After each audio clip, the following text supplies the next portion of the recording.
Super tasty beans fry కోసం ఇక్కడ బాణలు పెట్టేసుకున్నానండి. దాంట్లో వెల్లుల్లి రెబ్బలు, జీలకర్ర, ఆవాలు, ఎండుమిర్చి, కరివేపాకు వేసుకుని ఫ్రై చేసుకున్నాను. 1 టేబుల్ స్పూన్ ఆయిల్లో మంచిగా ఫ్రై అయిపోయిందండి. ఓ పక్కన బీన్స్ కూడా స్టీమ్ చేసుకుని పెట్టేసుకున్నాను. ఫ్రై అయిన పోపులో టీ స్పూన్ పసుపు, అదేవిధంగా 1 టేబుల్ స్పూన్ కారం వేసేసుకుంటామండి. ఇంకా తర్వాత రుచికి సరిపడా సాల్ట్ కూడా దీంట్లో యాడ్ చేసేసుకుంటాము. యాడ్ చేసుకుని వెంటనే మనం ఆల్రెడీ స్టీమ్ చేసుకుని పెట్టుకున్నటువంటి బీన్స్ ని ఇక్కడ వేసేసుకుంటాం అనమాట. మనము హెడ్ అండ్ టైల్ తీసేసి బీన్స్ ని మజ్జిగ కట్ చేసి స్టీమ్ చేసుకుంటామండి. 5 మినిట్స్ పాటు చక్కగా ఉడికిపోతుంది అనమాట.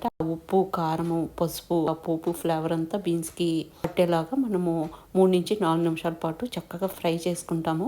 చాలా బాగుంటుందండి కర్రీ. ఇంకా ఇది మంచిగా వేగుతుండగా మనం ఈ లోపు ఒక గుప్పుడు కొబ్బరి ముక్కలు, ఒక 5-6 వెల్లుల్లి రెబ్బలు, 1/4 టీ స్పూన్ ధనియాలు, 1/4 టీ స్పూన్ జీలకర్ర, అదే విధంగా 1/4 టీ స్పూన్ పసుపు, కొంచెం కారము, కొంచెం సాల్ట్ వేసుకుని గ్రైండ్ చేసుకుని పెట్టుకుంటామండి. ఇది మంచిగా వేగిన తర్వాత మనం గ్రైండ్ చేసి పెట్టుకున్నట్టు